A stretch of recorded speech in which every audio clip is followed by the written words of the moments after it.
Welcome to the Arsenal Ameri-cast, the new exclusive interactive show just for Arsenal America members, featuring very special guests from the realm of Arsenal and global football, behind-the-scenes insight, and real opportunities for you, the American Arsenal supporter, to chat with and get closer than ever to our football heroes and icons.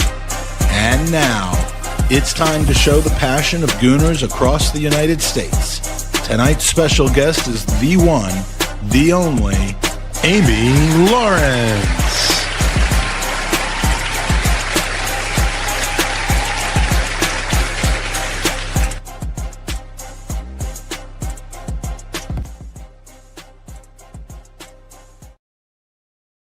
Hello, Arsenal America family. It is Mike, and I'd like to welcome you to our second episode of a brand new Arsenal America production. It's an ongoing series of monthly conversations with the people we know and love, the folks we watch, we listen to, we read, and who create and memorialize so many of the memories and excitement of being a fan of Arsenal Football Club and football in general. This is not your traditional podcast. It's a special guest-driven conversation where you, the Arsenal America membership, can not only watch and listen to some amazing guests speaking exclusively to Arsenal America, but also be a participant, if you'd like, live on air with our guests for those who want the chance for a quick chat, comment, or question directly to them. It's an opportunity for all of us from Miami to Seattle, from Boston to San Diego, and for everywhere in between to get much closer and more connected to North London, to Arsenal's past and present, to England, to the Premier League, and to the special people who we welcome into our homes and pubs every week. So we appreciate you tuning in now. We hope you'll continue to make these shows a part of your monthly routine and enjoy one of the many new benefits that we at Arsenal America are rolling out this season and next. Last month in December, we had a great chat with the football poet himself, Peter Drury. You can still catch on replay in YouTube. But without further ado, I am very pleased to introduce today's guest. She's a lifelong neighbor of the Arsenal to this day, an award-winning journalist, interviewer, author, filmmaker, podcaster, and all-around treasure of our wonderful community. Arsenal America are pleased to welcome the one and only Amy Lawrence to the cast. Hello, Amy. Hey, Mike. God, that was a bit much. What an intro. Thank you very much. An absolute pleasure. Me, I'm always one for an over-the-top intro, but you don't underplay these things. But you, of course, deserve it. So here's how we're going to work, and then I know you've got something you want to kind of mention off the top, but over the next 45 minutes or so, we'll start out talking about a little bit of your background with Arsenal, kind of your origin story, how that progressed into the career and the lifestyle you've now, been living in and excelling in. And then we'll get a little bit into the current state of the club after yesterday and how you're feeling about it. We kind of have to. And then, of course, turn it over to our membership for their questions. But you've mentioned to me pre-show that there's something you wanted to say, and I think it's obviously definitely worth hearing. So, thanks, Mike. Hello, everybody. A pleasure to sort of see you in this modern way. And just before coming on today, it was on my mind, and I felt like I would like to share a few thoughts. There's a lot. There's a lot of distance, it seems, between us here in North London. I'm around the corner from the Emirates, and you guys who support from afar and put so much in. But there is a connectivity.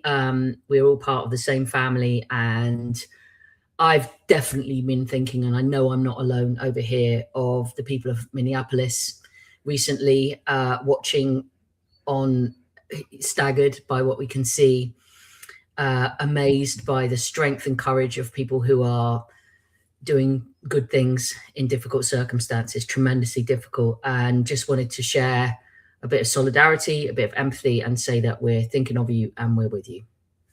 Right, onto the Arsenal. Thank you, Amy. And we will be highlighting those very special people, amongst which Arsenal America are fortunate to have many. But there are some things going on to help the people in need up there, and we'll be focusing on that and many other things over the next 45 minutes. But thank you for that, Amy, because it is worth remembering that as local as these things can be, I mean, the Emirates Stadium is in a very small portion of North London. That is a large neighborhood. The U.S. is an enormous place, but the connectivity and the connective tissue, like you say, is ever present. And when people are hurting over here, we hurt. And when people are hurting, and I say over here because I happen to be in London right now, but when people are hurting in certain places in the States, it's worth remembering that, you see it, you hear it, and you're with us. So thank you, Amy, for that. Just a quick note for those who are catching us live, and a hello to anyone that's watching or listening on demand. If you're live with us, if you have good internet, a webcam, and would like to be brought into the studio for a brief chat or a question with Amy yourself, we've been asking for volunteers to do that. We know the show isn't on everybody's work schedules as easily coming to us in the middle of the day in the States, but you can go to comeontheshow.com, the link that's at the bottom of the square, and please, bottom of the screen, and please be patient if we can't bring you on right away, but that's something that we want you to be able to do. So you have in the past, Amy, told me a story about your fever pitch moment, the first time you laid eyes on the Highbury pitch as a young girl. But for anyone who may not be as familiar about your Arsenal beginnings, can you kind of share your sliding door moments where our great football club kind of altered your trajectory forever? For sure. I mean, I was born in a year that is sort of synonymous with Arsenal success. They won the double in 1971, and that's when I appeared. So I think I may be stretching it to say that it was kind of in the stars or destined. But I grew up just a few miles from Highbury, and as a kid, particularly as a girl, very different back in the 1970s than it is nowadays. When obviously, I mean, even just the success of the women's team at Arsenal, it's a madness. There was no such thing. If you wanted to play football as a little girl in England in the 70s, there was no option. I tried to join in the odd kickabout with brothers and friends and family members in the garden and was just laughed out of sight. So it's a really different time. But I had my best friend when I was young. Her dad had 3 season tickets in the East Stand at Highbury. Wanted to take his daughter and thought I better take a friend because in case she hates it, at least they'll occupy each other. And I fell in love. So, when the film Fever Pitch came out, if anybody hasn't seen it, there's a scene of the young protagonist going to his first game and climbing up the stairs. And it's very visceral in terms of all those senses that you get when you go into a massive stadium environment. And I really remember just the loudness and the colors, the green of the pitch and the red and white everywhere. It was so vivid. And it just felt like all my senses were overwhelmed by this thing that I didn't really understand at that age, the age of 5 or 6. And I just knew I just felt it was my place. And, that was the sort of first step of a relationship that has continued to this very day. And I know that your first away day was a unique experience. Am I remembering that it might have been a Euro away day, or was it just your first Euro away day? Not your typical away day experience, if I remember correctly. Yeah, we went to Austria Vienna. English teams were banned from Europe because there was a hooligan situation in the 1980s that became so extreme that they basically said nobody from England can play in Europe. So the first game back in Europe in 1991, we played a team called Austria Vienna, and it was that we got out of there and are here to tell the tale. It was a bit of a result. It was a bit of an organized exit where there was a few of us friends, and someone was at the front with a friend of mine who did some photography. He had a tripod, and somebody at the back had an umbrella, and that was all we had to defend ourselves as we tried to make our way safely back into town. But yeah, we made it, and I cannot recommend, having just got back from Milan, from San Siro. I know that for a lot of you guys, coming to the Emirates is some kind of pilgrimage that means a lot if you're able to do it at some point in your life. Coming to an Arsenal game, to be part of it, or even seeing an Arsenal game when there's a pre-season tour in the States. But if you ever get the chance to go on a European away day, nothing beats that. I don't think it's the best. It's like a little slice of home in a variety of different, completely. We met in Milan, didn't we, Mike? And that was the first time we met. Was in Milan. When Joey tried to force a scarf on you for about 20 minutes. Good times, and a win that time, a win this time as well. So, So how did the natural progression of kind of from childhood supporter, local to, to a career writing about the club for The Guardian, The Observer, now The Athletic, books and movies on both Arsenal and football in general for club and country? At what point did journalism and storytelling become merged with what was a strong childhood passion for the sport at that point? I would have to put it all down to fanzine culture. Maybe it's difficult for, again, the younger generation who have, you're living in this modern world of instant access to everything. And, a game is on and you're communicating with people all around the world to hear their opinions. Back in the 70s and 80s, there was an absolute scarcity of, anything to help you along in the fan experience, especially if you go to a game. But if you did go, you went to the game, you maybe would have program, which was an official publication and was actually quite boring. The newspapers had sometimes little tiny bits, but nothing to compare with the amount of information and content that we have today. You might get a tiny bit on the radio, but probably not much more than a score. And there was very little football on TV. And it was obviously pre-internet. So it's hard to imagine, but these fanzines, which were basically fan-inspired magazines, they were very kind of homespun. People made them at home and would print them out on an office photocopier or something and sell them for like 50p or something outside the ground. And I was voraciously had an appetite for anything and everything. And I loved this fanzine called The Gooner, which is still going. And they were always saying, this is by the fans, for the fans. If anybody's got anything to say, write in, and I tried something and it got published to my astonishment. And that was sort of my baby step in. And then I realized that combining that passion for writing with Arsenal was, something that I could actually do. And then was lucky enough to progress on from there to various magazines and newspapers and World Cups and adventures and writing about everything from grassroots to, Champions League. And I'm about as lucky as you could ever be. Well, we are as well for having you, in our lives sharing those stories, because you have a way of kind of crystallizing everything. And of course, our shared passion for— Well, you don't love clickbait?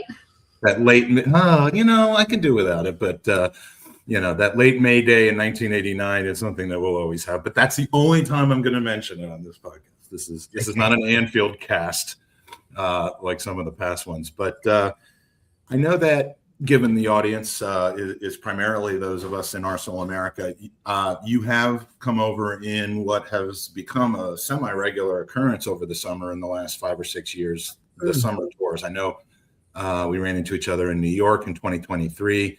Were you at some of the others, LA, Charlotte?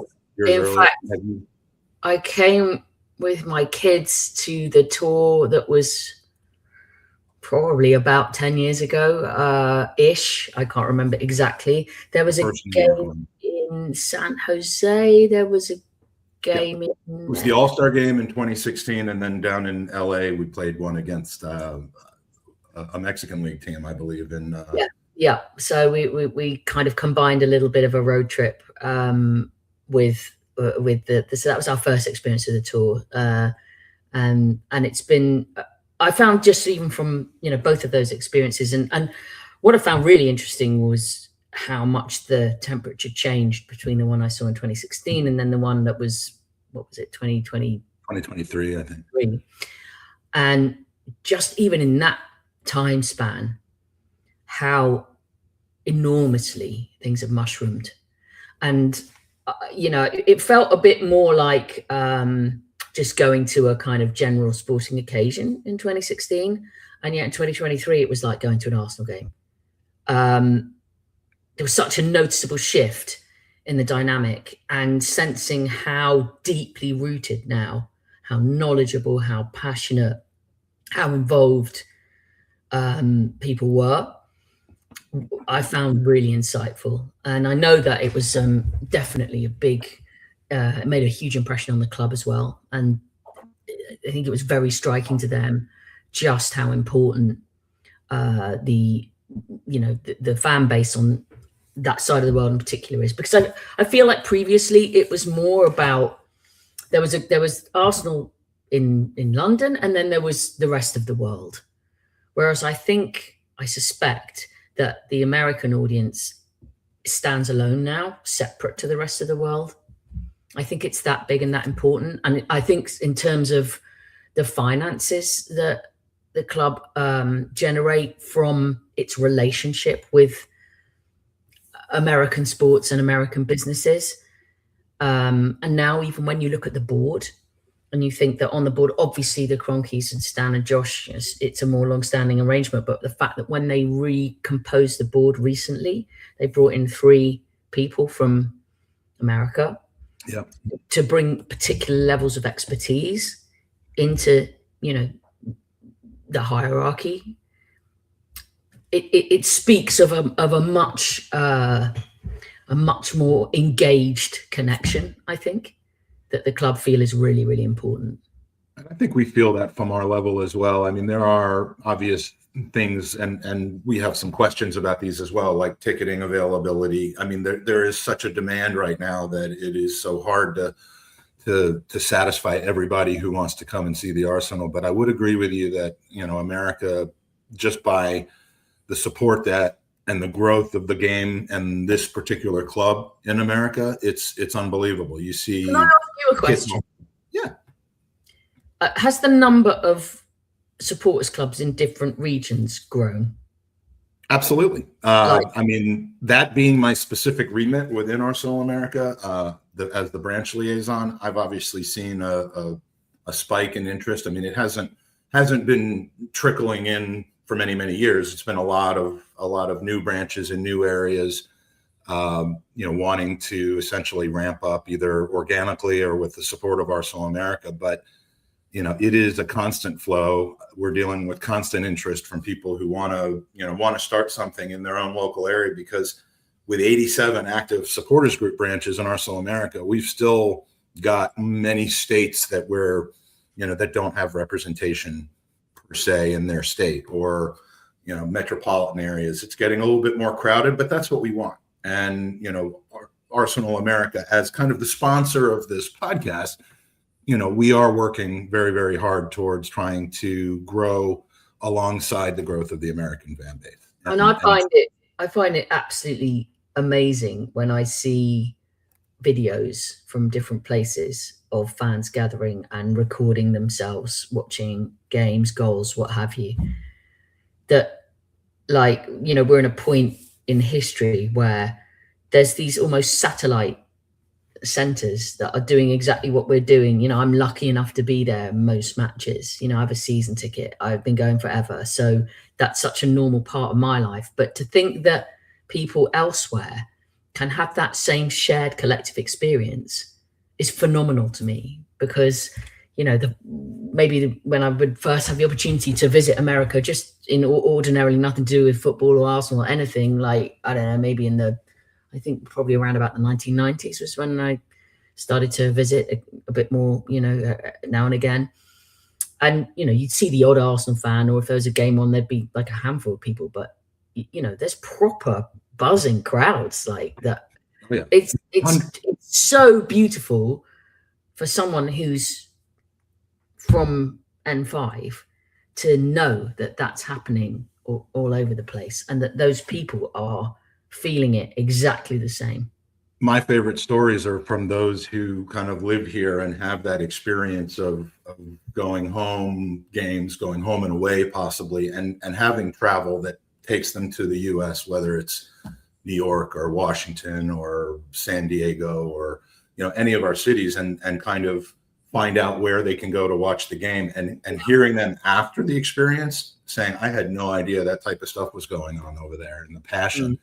It converts a lot of the folks who used to have that, that kind of double-sided stigma of what an American Arsenal supporter was versus what a local was. It's really starting to merge in the middle of, yes, these are true diehards. These are people who love this club, whether they come over or not. They love the club in the way that they can with the people that are around them. And it's changed my life and so many others, just finding that community that's accessible to us where we live, and it's the power of Arsenal Football Club that make that happen. So So it is really nice to hear that. Celebrate in a few months' time. Let's hope so, because after this past week, it has been a mixed week for our men's and women's teams, to say the least. With the women's team first recovering from a midweek exit in the Subway League Cup with a very, very good win at Stamford Bridge against Chelsea on the weekend, and then the men's team kind of having the opposite situation, a great win in front of you at the San Siro midweek, only to stumble and drop a lead against Manchester United in the league, where I was about 5 feet away from the away supporters. You can't get any closer to those guys without being a steward, and it was miserable. But I'm clearly not the only person who found that miserable. We're 4 points clear at the top of the league, but it's still just 2 points out of the last 9 in the league, and it seems for some people to be panic stations again. And a number of our questions have to do with that. And so we'll get your opinion on that. But in the form of a question from Nick Dylan Schneider from the Queen City Gooners in Charlotte, North Carolina, who watch at the Dilworth Neighborhood Grill and Salud Beer Shop in Charlotte. They got too big for one location, just, an example of what we're talking about. Nick says, "Hi, Amy. I always appreciate reading and hearing your thoughts on Arsenal. You're such an important voice in the Arsenal community. My question relates to the pressure of playing at home. The atmosphere at the Emirates appeared to grow tense and impatient as the match against United went on. We got difficult fixtures out of the way early in the season, but do you think playing at home will present its own unique challenges the rest of the way? Do you worry that the home crowd losing patience or growing anxious or agitated if we don't get a break early on in matches could negatively impact a team?" Hi, Nick. That's an unbelievably good and intriguing question. The relationship between the fans and the players at Highbury at Arsenal, I should say, has always been quite a delicate balancing act. And I suppose it's that chicken and egg thing. Does it come from the fans to inspire the players, or does it come from the players?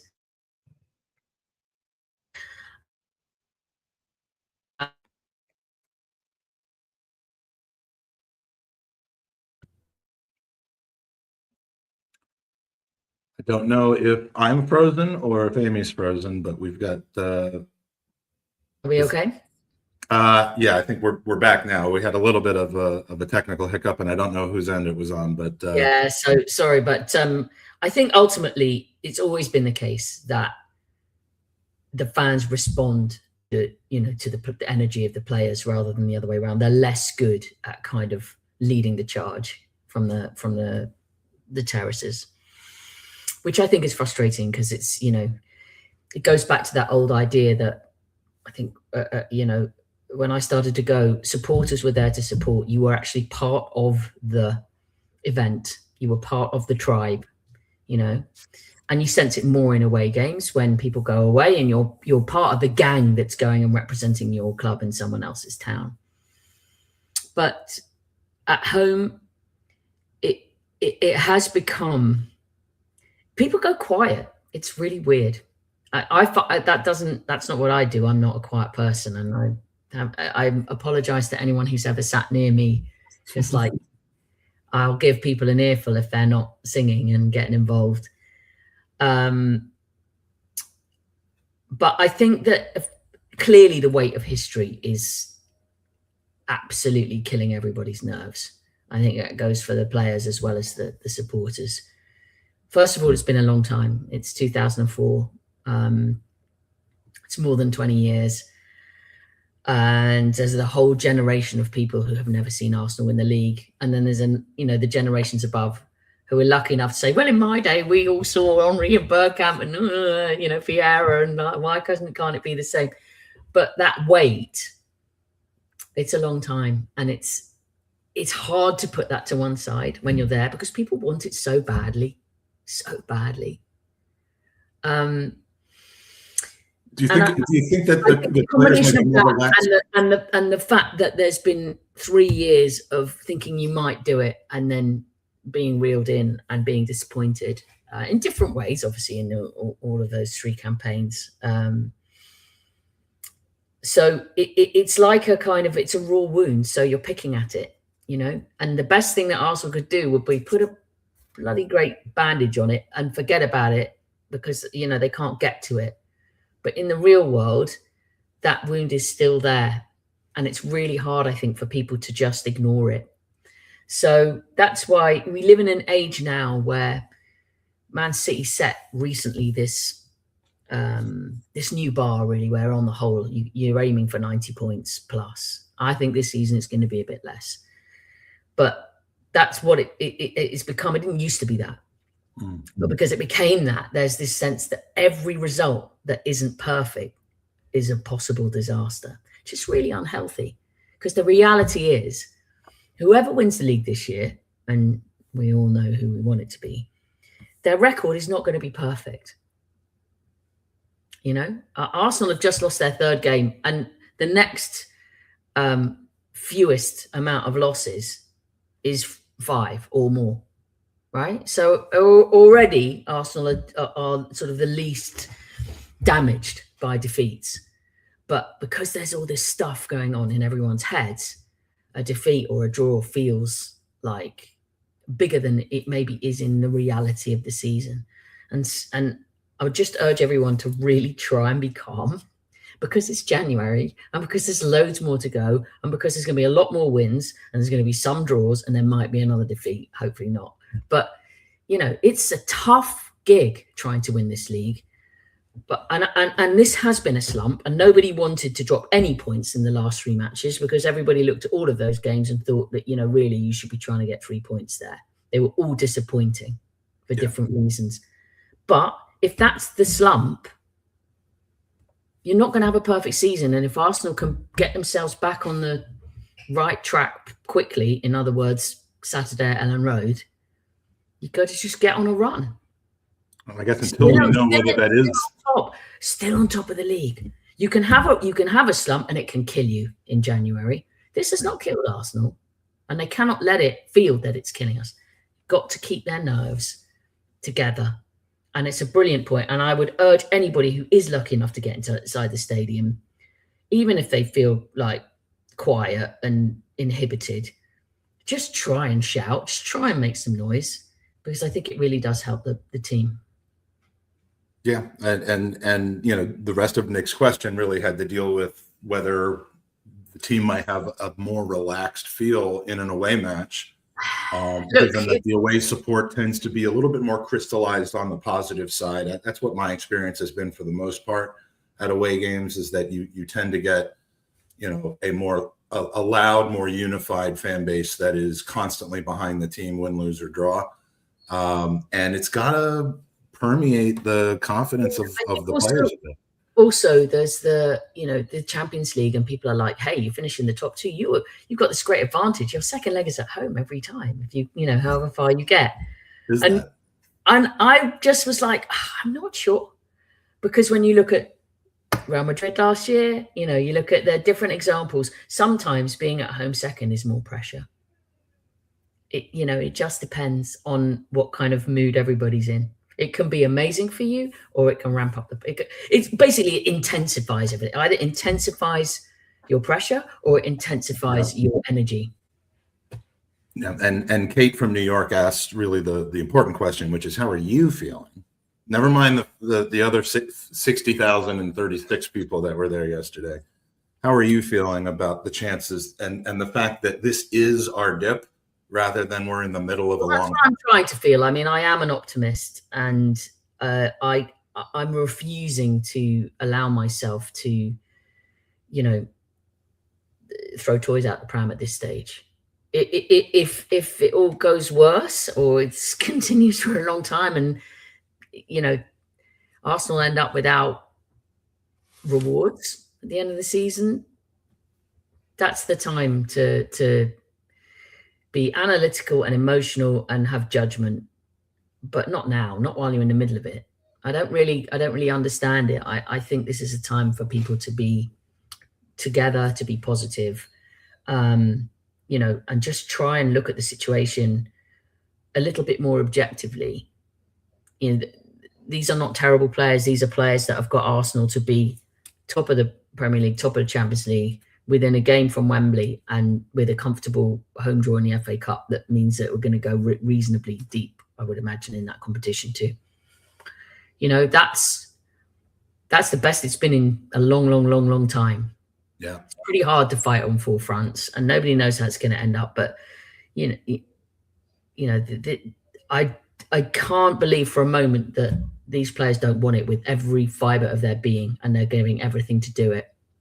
It's hard. And I also think that Mikel, nobody's perfect, but he's a very, very intelligent man. He thinks about every tiny detail, and no one will give more thought to this situation and how to turn it around than he is. Well, and I'm glad to hear that. And yeah, I mean, we need to, I don't mean to preach, but all of this finalizing of what's happening in the middle of while it's happening, and just kind of projecting an outcome on things that we do not know yet isn't helpful. It's not helpful when you project the greatest possible outcome. It's not helpful when you project the worst possible outcome until it's known. Personally, I don't have the energy to devote a tremendous amount of positive or negative emotion towards it, because it's happening. It's going to continue to happen, and we don't control it.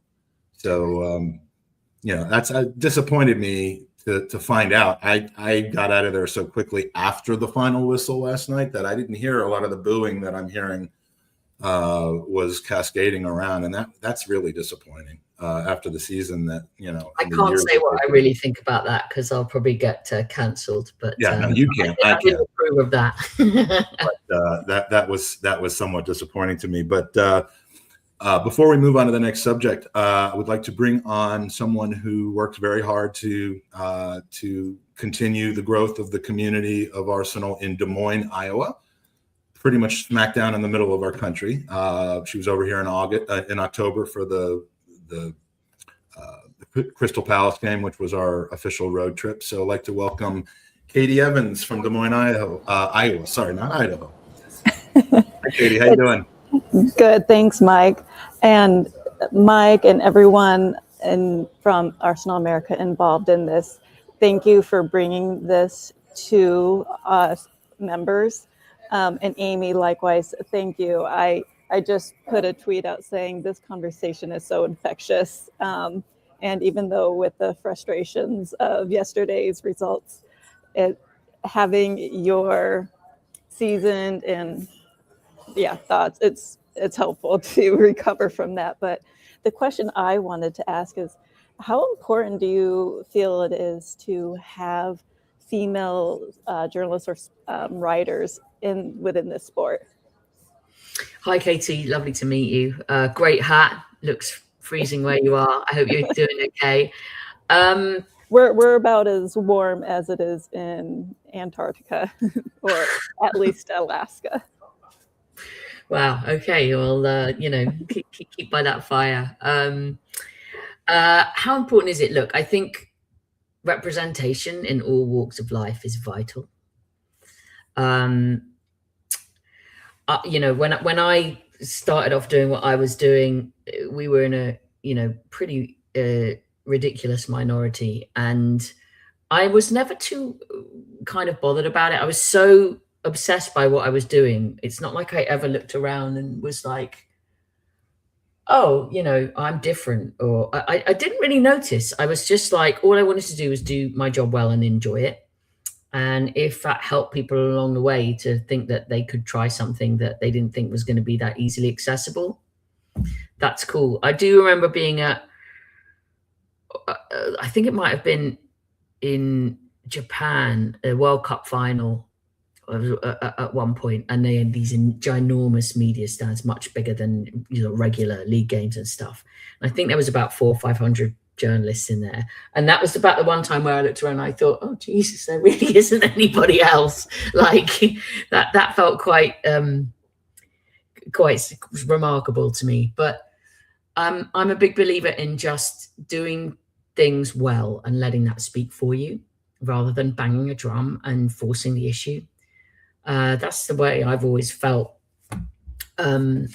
is the kind of the classiest sort of way to try and do things, because if you're forever saying, look at me, I'm doing this and I can do this, and then it can rub people up the wrong way sometimes. Whereas I think if you're just doing something really well, that can just help in a more subtle way, just to normalize that kind of situation. Are you interested in that kind of stuff? Is that something you'd like to pursue? I currently work in nonprofit, but my background is in journalism. Both my parents majored in journalism. We always joked that I was born to be a journalist when I met my first deadline and was born on my due date. So it's being able to still bring that part of my life and connect it with Arsenal, which is my love. That I think that would be pretty cool. And can I just ask you while you're on, what struck you about your visit when you made it over here for the Palace game? Oh yeah, so well, even this past fall when I was over there as part of the Arsenal America road trip, and I had gone to a game the previous year. So it was my second visit, but even still, just walking into the stadium on match day and having just, again, kind of that enthusiasm and infectious environment of everybody. You know, you have everyone queuing up for their pre-match drinks and food, and then the chanting starts, and having just this greater sense of camaraderie and being part of it. I said to my partner that I was with, this S word is so cool. And because it's unlike anything over here. I mean, we certainly love our sports and do tailgating before football games or whatnot, but I think soccer or football is really truly the most globalized sport, and the way it can bring people together, just in, you know, as this example, and having that connection to reinforce the notion that we are all one human species. We are all connected. It may be different ways we're connected, but having this sport, yeah. And so it was just walking through the stadium and going to our seats is just, it lit me up inside. Can I ask one other question? Sorry to just, because the singing of the angel before the game and people putting their scarves up, this is relatively new in Arsenal's cultural history. And I feel that it's become a real touchstone for people that, you know, it seems weird because obviously for years and years and years it never existed. And it feels like it's a really important, almost a rite of passage to come in and sing that song and hold your scarf up or whatever and have that sort of, it's almost a religious thing, isn't it? It's like a singing in a church or something. I don't know, but I don't know whether that's striking to you guys who don't get to visit very often. I think in a lot of different sports, you know, your home team, once the game is finished, might play a song. So for example, my university's football team, American football team, at the end of each game, they play Sweet Caroline, and everyone just kind of sticks around and sings it. No, you just brought up a big bugaboo in me. Listen, that's not what the purpose of this conversation is. But you're right. Although it might be a newer concept as part of the game here, and here being in North London, I think it just adds to that idea of bringing people together and having that song written. I mean, I listen to it all the time. And I know it stands for obviously the connection to Arsenal, but I'll be just singing it in my car as well because it's so true. Yeah, thanks for that. We just saw. we hear from people all the time, and you know, we're always asked the question. There was a period of time where it was being brought up as to whether there would be a meaningful in-season game played in the United States. And the assumption, I think, from many people in the UK was that in the United States, we would love that because it's bringing our team and our game closer to us. 99 out of every 100 people that I talked to or surveyed about that did not want it, because what we love about this football club and about this experience is that it is unlike anything else that we have available to us in the States. We like what's different about it. We want to have to sacrifice and go through certain rituals and routines in order to experience it in the most authentic way. And Super Bowlizing it was nothing that any of, you know, I can't speak for everybody, but I was interested in people's thoughts about that, and no one wants it. No one wanted it. I don't think it might happen. Yeah, I don't really think it's about what you or us or anybody else wants. I think it's what the money men want. Oh, I know that we don't control the outcome of this debate, but I don't know. Be clear as to where we stand on it. It is not, please give it to us now. We want it. So, Katie, thank you so much for joining us. And this is the kind of way that we want these monthly podcasts to go, to bring together people. Stay, informed, everyone, with our social media and all that, so that you'll have some advance notice. We'd love to book some of these kinds of wonderful chats before the podcast so that we can space out the time a little bit better. Speaking of which, Amy, are you going to be able to stick around for a few extra minutes? Yeah, sure. I'd love to. Okay, because we've got, thanks, Katie. Appreciate it. And best of luck and warmth to all of you guys in Des Moines. All right, fantastic. So I do want to bring up a couple of the other great things that people are doing within the Arsenal America fan base. And, we have been in America a group that wants to not only be about the football, but also about the community. It's been our mission since we first started this supporters club to grow a community, and with the community comes charity and helping people in need. If you're a member of Arsenal America and you or your branch are doing something to help others, foster a community of warmth, inclusivity around the Arsenal, please let us know by reaching out at board@arsenalamerica.com or community@arsenalamerica.com anytime, so that we can help promote on social media and our newsletters, on these podcasts, the efforts that you're doing. And we've got 3 specifically to discuss today. First, Amy made mention of this at the top of the show, if you weren't tuned in yet.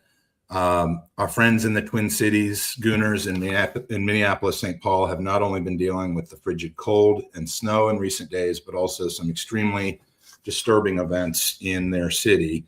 I've got some details to put up, but City Gooners have launched a donor match fundraising effort in response to heightened threats facing immigrant and at-risk communities in the Twin Cities. It's a branch that's made up of a large number of immigrant and first-generation community members. They're raising funds for Unidos, the Immigrant Defense Network, CARE Minnesota, and the Immigrant Law Center, which are organizations all providing direct protection, legal advocacy, and resources for people in immediate risk. It's powered by grassroots solidarity, and the campaign has drawn donations not just from Minnesota, not just from the U.S., but all around the world. So far, raising about $12,000 in about a week to 10 days, which is amazing for frontline organizations that are doing the critical work on the ground. Arsenal truly are for everyone, and to support the effort, please donate going to one of the 2 QR codes. I believe one is Venmo, one is PayPal, and you can donate directly. If you have any questions, please email Lori Laker, who is both the branch manager of Minneapolis as well as our communications director at Arsenal America, at MSPGooners, that's Minneapolis, St. Paul, MSPGooners@gmail.com. He may also be in the live chat right now and able to answer any questions that you have. So that is charity number 1, and very poignant and time sensitive at this point. Second, along the lines of our members giving back to their communities, Steve Manos, aka the LA Gooner, formerly from LA, lives in Florida now, and has over the past many years spent time building his own community amongst an existing one in Jamaica in Port Antonio. And that area was ravaged by a Category 5 Hurricane Melissa just about 3 or 4 months ago. He is raising funds to help add to those he's already contributed to help the community rebuild their homes, streets, schools, and more. Please go to the address at the top of the screen, which might be a little small to see, but if you go to GoFundMe, use the search feature and look up Manios, M-A-N-I-O-S. You should be able to find the Port Antonio fundraiser. And I do want to give a special shout out to the great people at the Crew of Arsenal, which is the New Orleans supporters club and host of this coming weekend's Goonerverse. Amy, I'm sure you've heard about Goonerverse before. Well, I'm sad to miss it because I'm over here for what I'm about to talk about, but they have devoted all of their charity and fundraising over the coming weekend of Goonerverse to Steve's Port Antonio fundraiser, which is, in tribute of all the wonderful things that Steve has done for others in his time with Arsenal America. And finally, one that I'm partial to, Gooners versus Cancer. We are in our 9th season of fundraising in the Arsenal community to help cancer research, support families dealing with these conditions. Amy, you've always been a very helpful and wonderful supporter of our cause as well. And we've raised over $185,000 to date for a variety of different support and research organizations. This year's flagship fundraising campaign is a doozy. On World Cancer Day, which is next Wednesday, February 4th, a dozen of us from both Gooners versus Cancer and an organization called We Can Kick It is doing a 50-mile walk from Brentford's G-Tech Stadium all the way to Emirates Stadium, taking the scenic route around about 10 other different stadiums, 50 miles in one day. I've been training for a few months. We'll see if I can make it or not, but we are doing that to raise money and awareness for We Can Kick It, which puts on free soccer clinics and other football opportunities, both in the States and in the UK, to kind of shine a light on families who are suffering in dark times with illness. And they do great work. And I figured, I didn't do a 27-hour podcast-a-thon this year, so I might as well do some other sort of crazy stunt. And we'll see if I can walk 50 miles next Wednesday. But whether I do or not, the money that's raised is important. So you can please go to goonersvcancer.com. You can even win some prizes if you donate. And that's just a small smattering of what the good people at Arsenal America are doing. You think I can make it 50 miles, Amy?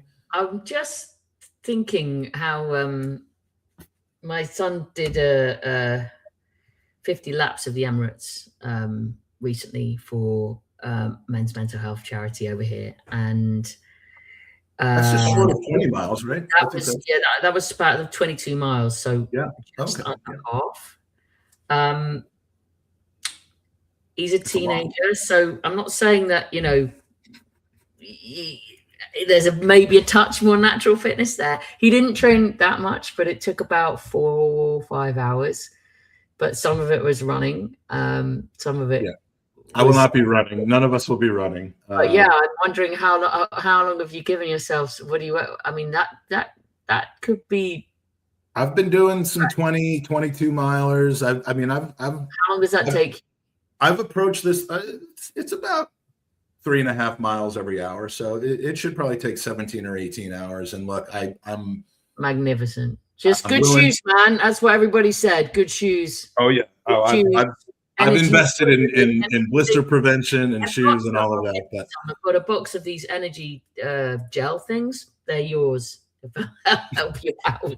I'll come pick them up. But cool. So now we're going to rapid fire our way in the last 10 minutes through some of the other great questions that were submitted. I want to make sure to get as many as I possibly can. I'll try to do quick answers. And my apologies to those who did heed the call once the show started about coming on. I want to make sure that everybody who kind of gave me some advance notice is able to get on. But please, for the next show, whomever the fantastic guest is going to be, which we'll be announcing soon, we'd love to have you on and get to have the experience that Katie just did.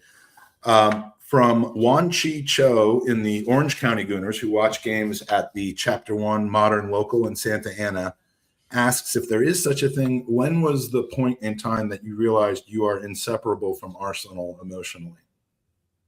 Or is that the case? Ooh, exact date and time. Well, I mean, the first game in 1978 was a big one, but I would say, the emotional kind of attachment. I mean, it's maybe pertinent given what's going on at the moment and what Arsenal are trying to do, but I'd say probably the first trophy in 1987, the Littlewoods Cup final, as was called then, going to Wembley for the first time and seeing my team win the trophy. Yeah, that was that was a connection that was like I was even more all in than I thought before.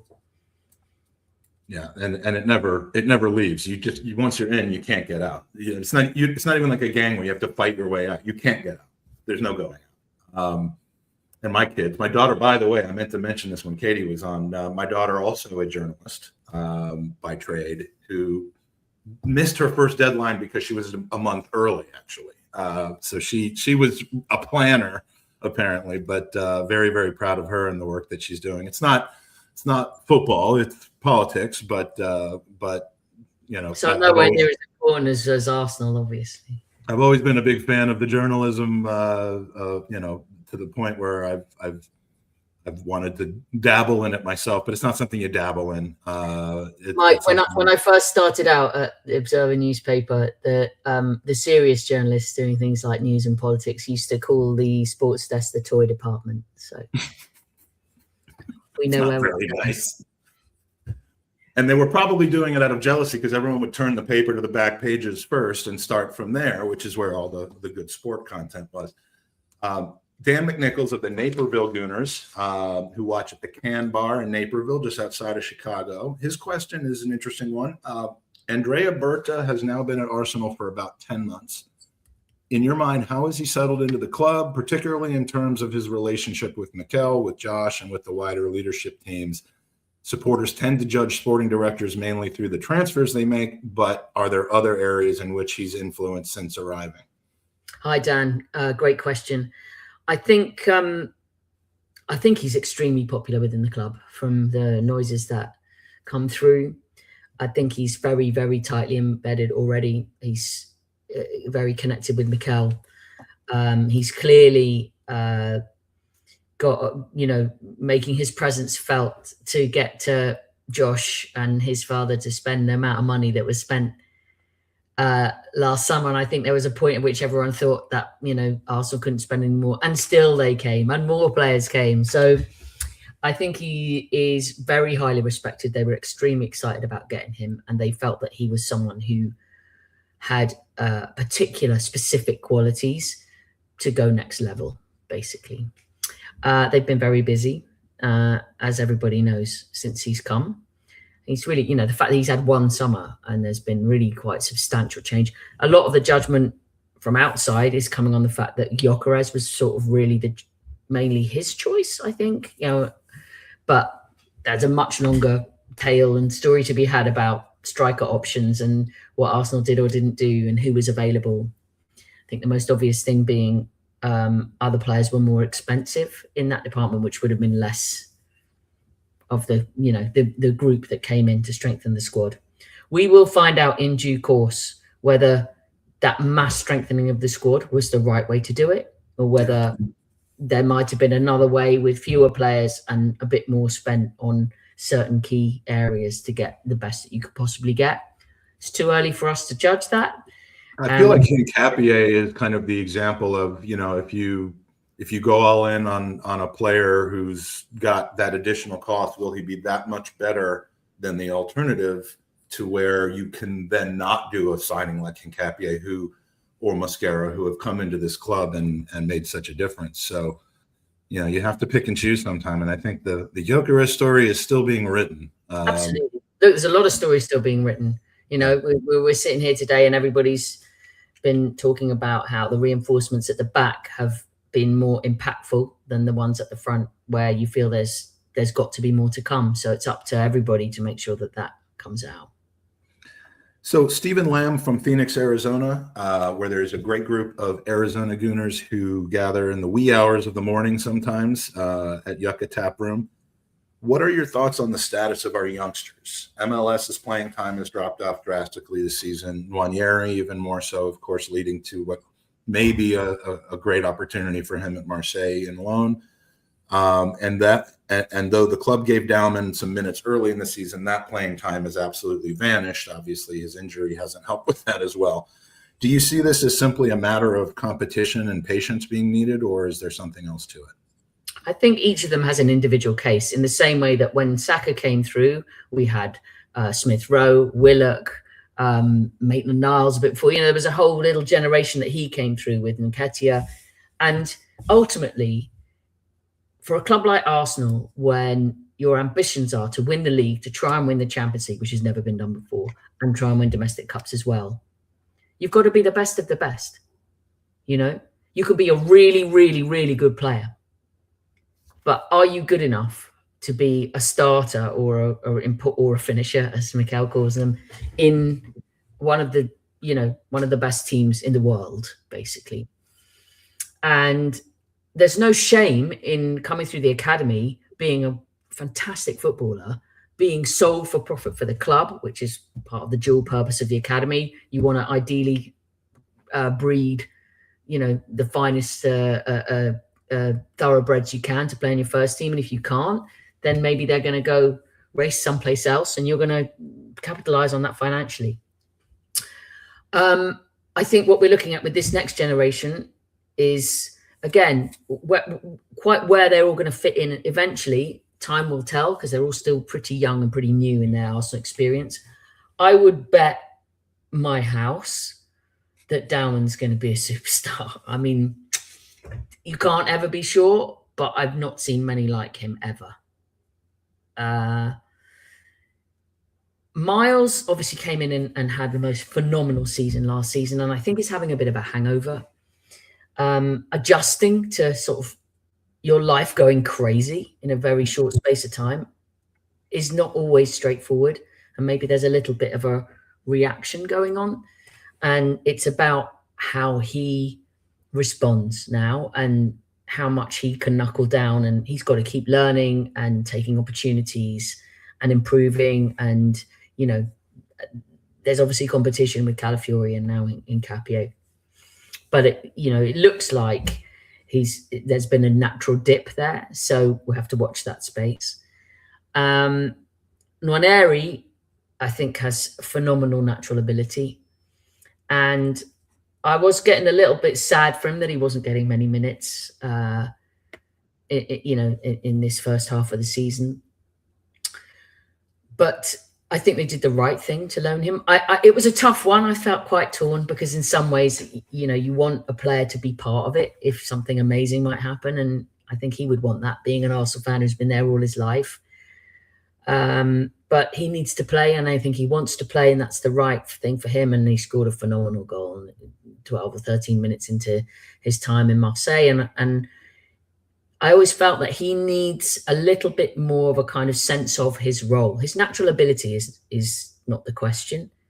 His hunger is not the question. His professionalism is not the question. He's got all those boxes very well ticked. The question is exactly where he fits in and the job he has to do in the team. So if he can get that experience in Marseille, a little bit like when Saliba went on loan when he was a young player and came back absolutely ready to rock the Premier League, then hopefully that's going to be exciting for Arsenal in time to come. We've seen some loans that have absolutely changed players for the better. I think ESR had a loan like that. Jack Wilshere going back further, his loan at Bolton. Loans. And there's Marley Salmon as well. I'm sorry to have forgotten Marley, but he's also someone with a lot of potential who may be involved this week against Cairo.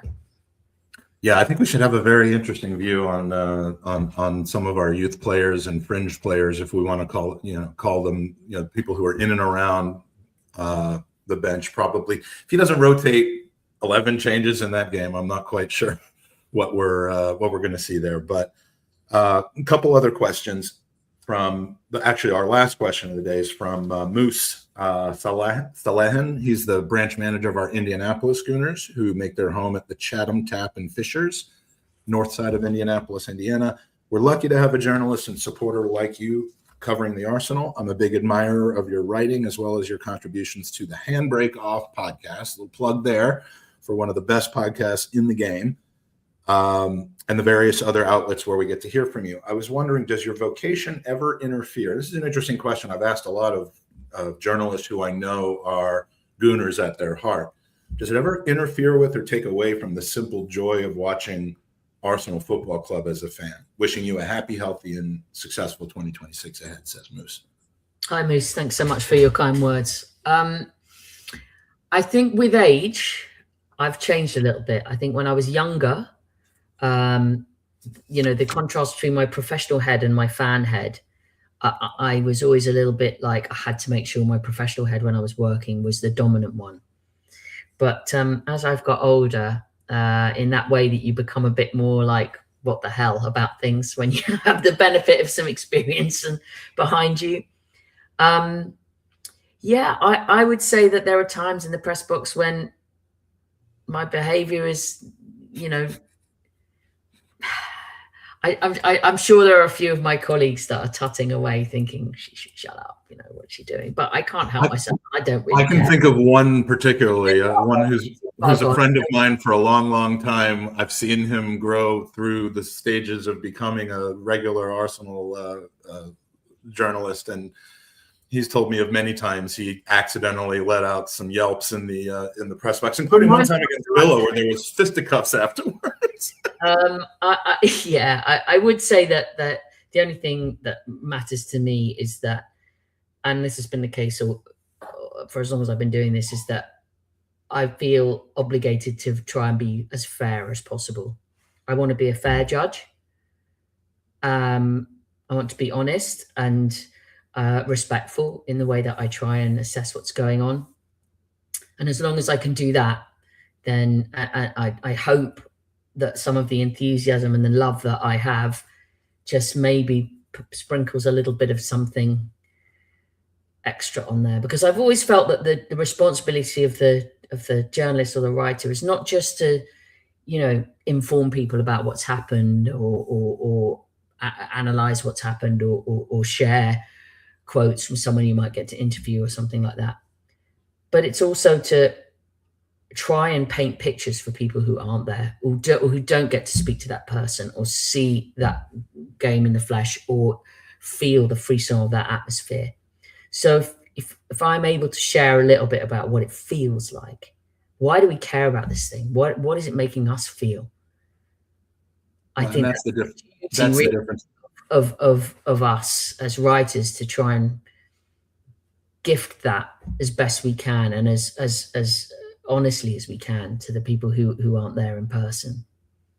And that's the difference between a reporter and a writer. I mean, the job's different, the outcome is different, but you are bringing to us and people all over the world something that we would not otherwise have. That is, ironically, the goal of this new venture that Arsenal America are doing is to try to do the same by bridging people together. Hopefully, so far we're doing a good job of that, and I want to thank you for extending the length of this podcast tonight so that we could get some of those questions in. And I apologize to those who we were not able to, whose questions we weren't able to get to tonight. But Amy, I just want to thank you so much for everything you've done for me, for Arsenal America, for Arsenal fans around the world, and continue to do. Thank you to everybody that has and will be tuning in. You are watching the Arsenal Ameri-cast, which is shortly going to be a membership exclusive benefit of Arsenal America. If you're not a member of Arsenal America and would like to participate in future episodes, also have an opportunity to enter the ballot for men's tickets, purchase great women's home game tickets, participate in giveaways, get exclusive member discounts, and be part of a community that is growing and growing every single day. Just go to arsenalamerica.com or use the QR code at the top left of the screen and see what we're all about. We have closed memberships for the current football season, but in just 2 months, on the 1st of April, we will be opening early for business for our upcoming 25th anniversary season, Amy. 25 years with early bird pricing. So that's where we are. That's all the time we have for today. Thank you again to our members. Massive thank you to one of our true treasures, Amy, for taking time out of your schedule to spend with us, talk about our club on a day that maybe we'd hoped would be a little more bright and shiny than it turned out to be after the weekend, but it's been a great chat, and hopefully we'll be able to do this sometime soon. Thank you. Thanks so much for having us. Keep the faith, everybody over there. I know you will. Probably better than some of the people who are coming to the stadium and booing. Appreciate all the backing that the club has over there. And thanks for all your questions, everybody who got in touch. And wishing you all well, and courage to everyone in Minneapolis. And good luck with your enormous walk. Maybe if you do a few trial, walking around the Emirates, so me and the dog will come and meet you, and we'll have a chat. And I might just do that. I'm ramping down the training now, but I did walk from Highbury to Dial Square on Christmas Day, so that was an interesting walk through the history of Arsenal Football Club. But anyway, enough about that. Thanks again for joining us. This has been episode 2 of the Ameri-cast. Our next show will be in February, TBA, with another very special guest who you'll have a chance to chat and interact with. Thank you all, and come on, you Gooners.